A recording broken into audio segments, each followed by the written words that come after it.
Yeah. And we're going to move on to the final night. We're going to talk about that. It's Tuesday as we record this, so this is the last show we had watched that came out yesterday. Again, we've been watching a lot of these shows with Japanese commentary, so again, I've really liked that, actually. First match of the evening was on this one. Yeah, so the first match of this evening was Wild Hips, Clark Connors, and Ryusuke Taguchi taking on Kevin Knight and Kushida. Again, the Kevin Knight, I was saying this to you on the Stardom show. You're going to turn yourself around with Kevin Knight on this show because he busted out his old gear. He's got the orange pants on. He kind of gave himself a new look tonight, like evolving out of that LA Dojo Young Lion look, and I absolutely thought it was phenomenal. I really like seeing him bust out his old Jet gear. It was because he was known as Jet for a while, and he wore this style of gear. I absolutely loved it. I thought it was very nice to see him look different, but still performing like the awesome performer he is. Again, everything from this team was absolutely from both these teams were absolutely phenomenal.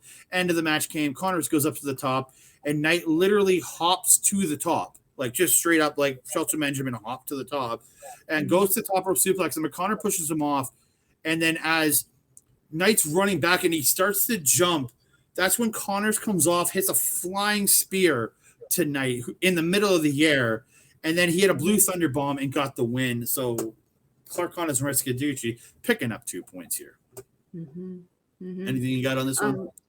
There was a point where Taguchi got thrown into the corner and he got dropped like on his butt. He's waiting in the corner, and Connors got Irish whipped towards him. I believe it was Kushida who tripped him and sent Connors' face to the coach's mini coach. Yeah, that was funny. That was pretty good. That was a funny spot for me. Also, I don't know what the move is called. It's just pretty much, I just call it where you just bounce off the ropes and run into somebody, because that's essentially what you're shoulder doing. block. A shoulder block. Just a shoulder block? Okay. Well, the shoulder block that Clark Connors did to Knight, where he just caught him so good. Again, Knight is like a freaking jumping bean. He sprung out of there, almost ended up outside of the ring from that shoulder tackle. Oh, sorry, that's the pound. That's the pound.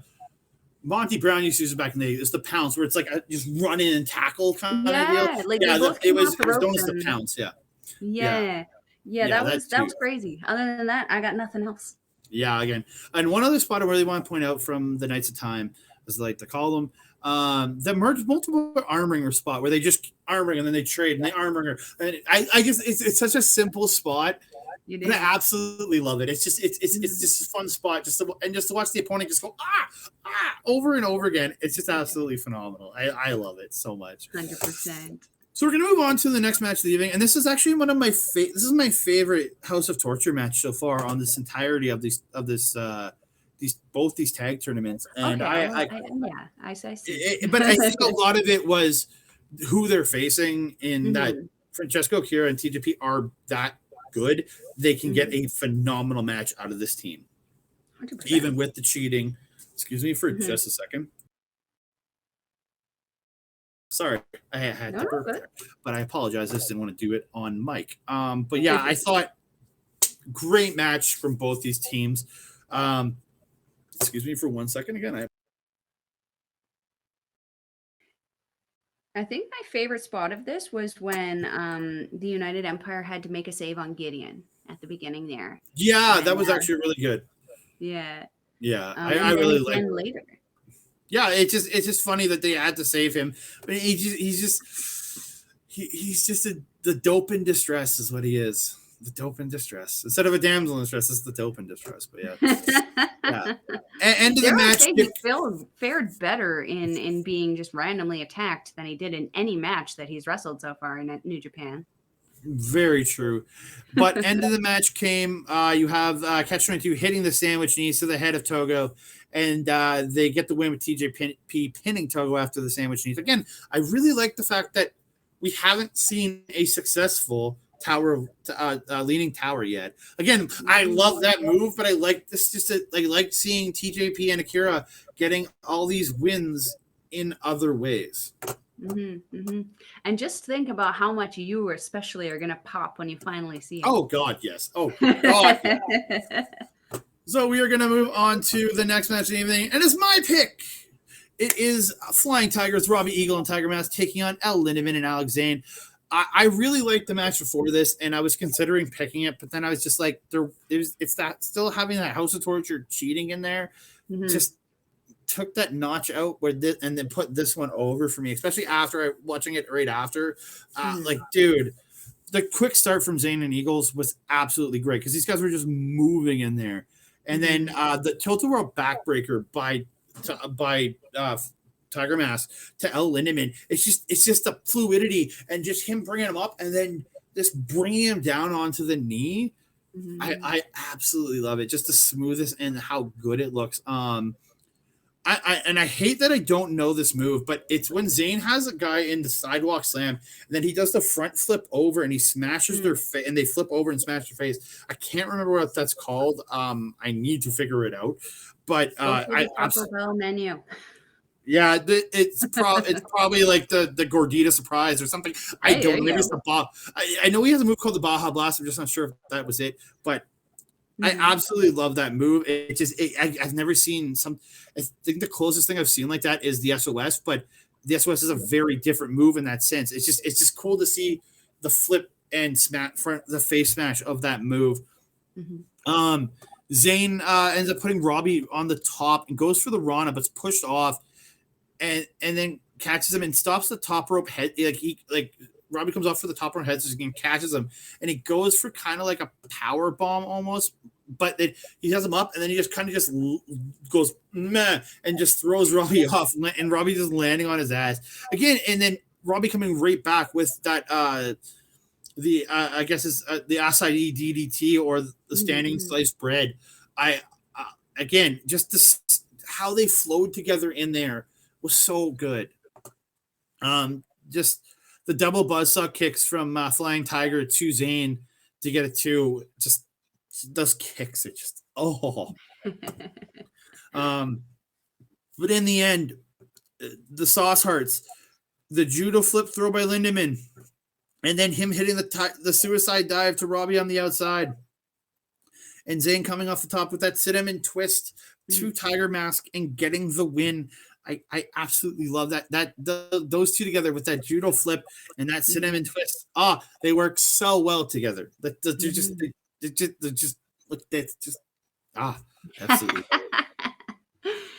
I think the only thing I want to add to this was the fun spot at the beginning where Tiger Mask and El Lindaman had that little tan off.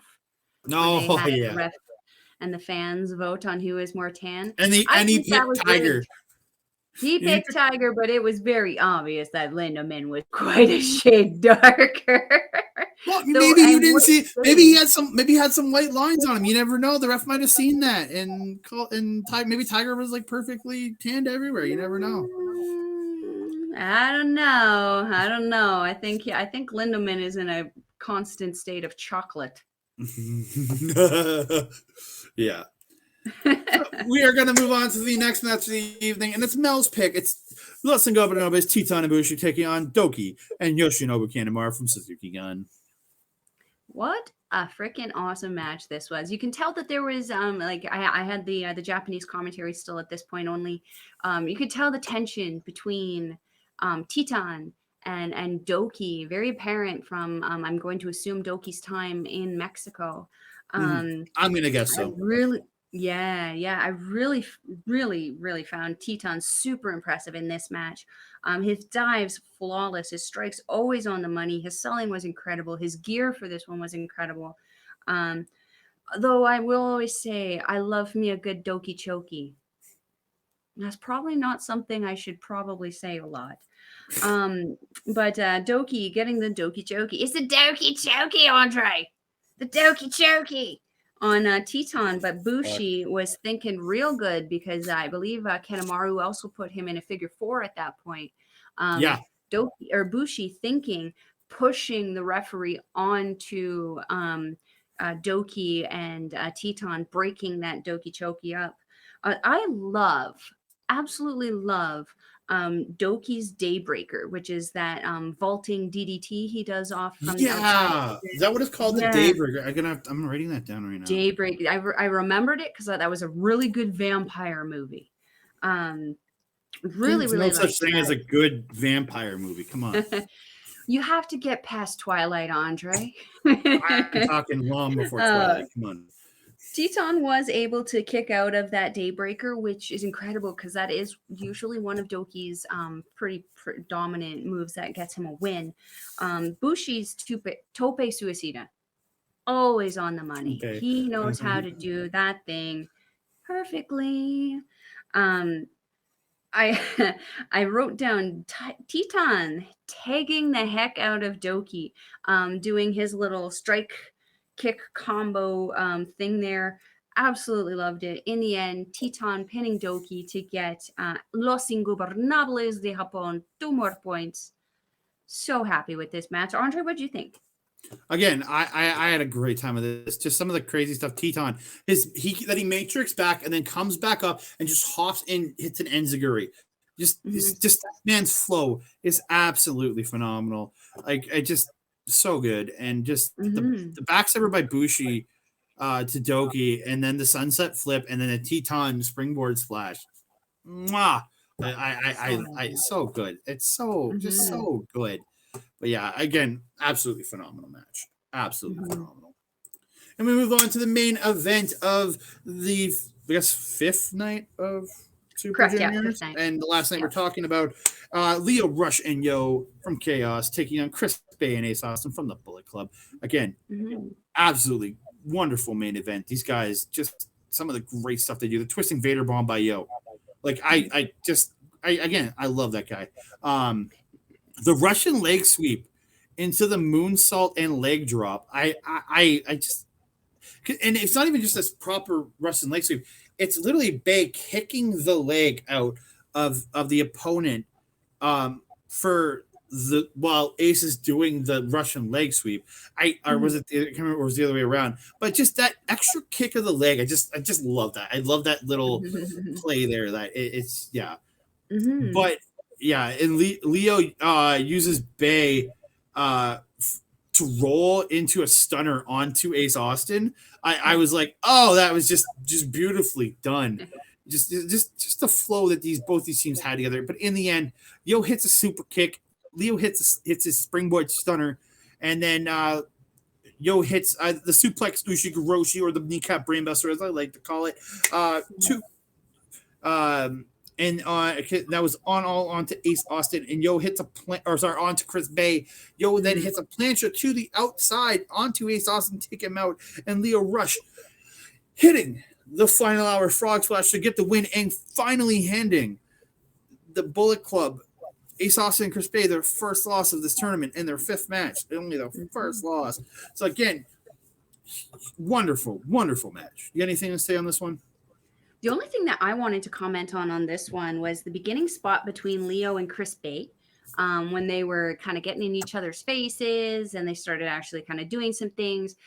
I completely forgot that in that exchange that they had done the double strike on each other on the neck.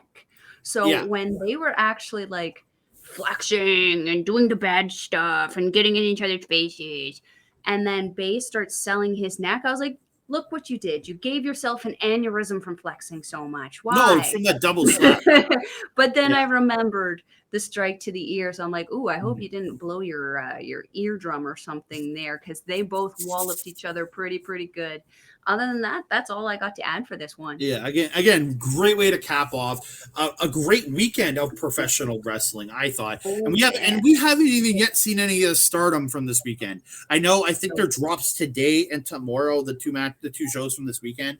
So so get ready for that next week, along with more from the New Japan stuff next week. I'm pretty sure we're going to be coming back again with 3 days of shows, because there's a lot of wrestling to catch up with over this next week or two, because Stardom ends up, I think, will end on the December 3rd, 4th, or the second weekend of December they end, and then actually the first weekend of December they end, and then you have the New Japan going for another week and a half or so. But yeah, like I am I'm very happy with all the professional wrestling we have to watch right now. So 100%. But I'm going to give do a one dinner quick, date at some point. Get us some tacos to enjoy these wrestling matches too.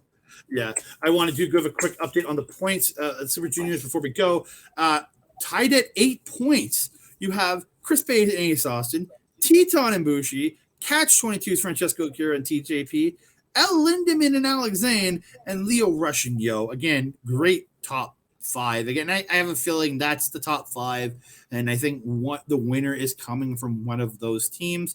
Then you have at 4 points, you have Flying Tigers, Robbie Eagles, and Tiger Mask.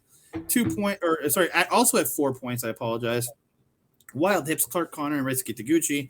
Then you have at 2 points, Kevin Knight and Kushida, and at 0 points, Dick Togo and Sho. Yeah, they can stay down there. I want to see Douki and Yoshinobu Kanemaru get at least 2 points in this thing. Yeah, no, Sho and Togo, they can stay down there. Hopefully stay 0. But yeah, again, absolutely phenomenal weekend of professional wrestling. We are going to have so much more coming for you in the next over the next like 2 to 3 weeks. We have a lot of professional wrestling to talk about. Stardom, New Japan. We are probably going to be coming back at the end, towards the end of the year, with our Chalk Talk show, going over from live here in Edmonton. We're going to get to see Josh Alexander and Masha Slamovich in person at the Top Talent Pro Wrestling show on December 22nd at Midway. You can get your tickets at toptalentwrestling.com or Top Wrestling Academy. They do have an Everbright thing. I can leave the link in the description box down below. And before we go, I want to thank our sponsor, Rogue Energy. Again, scan the QR code down in the bottom right corner or go to rogueenergy.com. Use the code OLEPODS for 10% off your order. I want to thank our friends at our local establishments for working with us and helping us out with everything we do. You can find us streaming on there every once in a blue moon. I think our next stream is going to be until the morning of Wrestle Kingdom. We will be doing a live stream for that one, live from Mel's house again, which a very special guest, but the local Edmonton wrestling scene. Sorry, 2 special guests actually. I think we already know one of them because she was there. Yes, the wonderful, beautiful Yvonne is going to be joining us again for Wrestle Kingdom, and with any luck, she will be wearing a beautiful traditional kimono for us in the spirit of Wrestle Kingdom. And we are going to have a very special guest. Is it going to be? We're gonna hold that off for a little bit. Yeah, but I said he. I guess it is a he. I'll say that. From the local professional wrestling scene and international wrestling scene too, because I know he's wrestles out of the country too. So you're gonna have to wait. We'll give you that update a little closer to Wrestle Kingdom, but I can't wait. It's going to be a great time. Also want to thank our friends at. And you can catch our local establishment on Twitch at Our Local Establishment or on Instagram at OLE Podcast. And I want to thank our good friend Mike the Ref for simulcasting everything we do. You might be watching us on his channel. If you are, please go check out our channel on YouTube too, but please keep supporting Mike. If not, go check out Backbreaker Video on YouTube. You can also check Mike out on Twitch multiple days of the week, especially every Wednesday when he's watching the AEW Dynamite show. On twitch.tv/Mike the Ref. And again, I think I don't know if his thing will still be going, but he was doing a fundraiser for Jack.org. If you want to see him dance in a panda suit, $1,500 we're already at $1,000. Give him $1,500. We can watch him dance in a panda suit. I want to see a dancing panda. Let's get it to it, you guys. And Andre, if we're wanting to follow you on social media, where are we going to find you? At That Canada Guy on Twitter, at That Canada Dude on Instagram, and at That Canada Guy on pretty much any of the new social medias that are popping up. I'm just literally signing up just to grab that name. So if I ever need to switch over to Mastodon or any of these other ones, because Twitter explodes, I at least will have the username I want.